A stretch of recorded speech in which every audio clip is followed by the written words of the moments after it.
Global variables are variables that can be found in the Environments tab in our World system once you open up your Entities tab. Here you can see, as an example, I've created a total enemies defeated number, and this can be added by saying add new. You give it a key, which in my case is total enemies defeated, and then you can pick the type. If you'd like to explore all the different types, I've listed a good description on the documents, which I can link down below.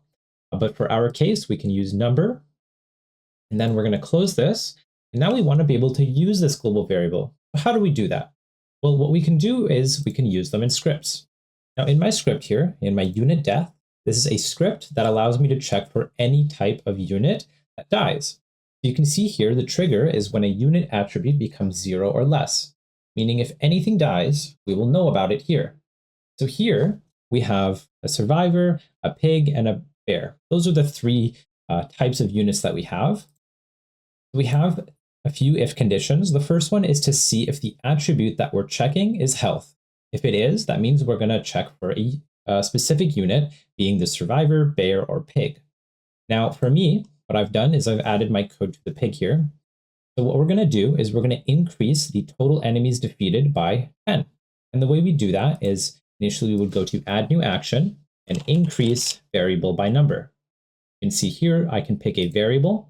In my case, I've picked total enemies defeated, or you can obviously pick any other variable. And then the number, we can put whatever number you'd like.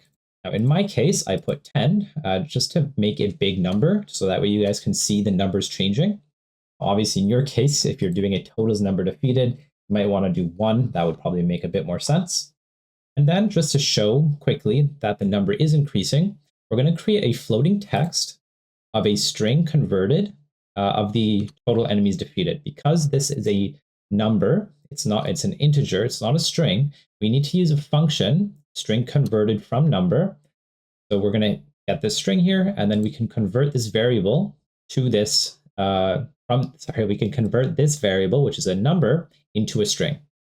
So we're going to create the floating text string of this variable, which in our case should be 0 and then 10 once we kill something, on the last attacking unit, meaning the player was the last attacking unit with color red. The red doesn't really matter. It could be white, black, it doesn't really matter. So, okay, we're just creating a text above the player once we've defeated something, or specifically the pig. So let's save and apply, close, hit play, let's go kill a pig. Also, I've increased the damage of my axe to 100, so you can see instantly that I can kill something and it increases. So now I have 120, etc. And the reason why it's much higher though is because I was testing this earlier, so it does originally start from 0 and then increase slowly. Now obviously you can see some problems with this because our bear is killing things and it's increasing our total count, which is a bug that you might want to fix in your game. So to summarize, global variables store important game-wide data that any script can access. They make managing things like scores, timers, and quest progress much easier. And yeah,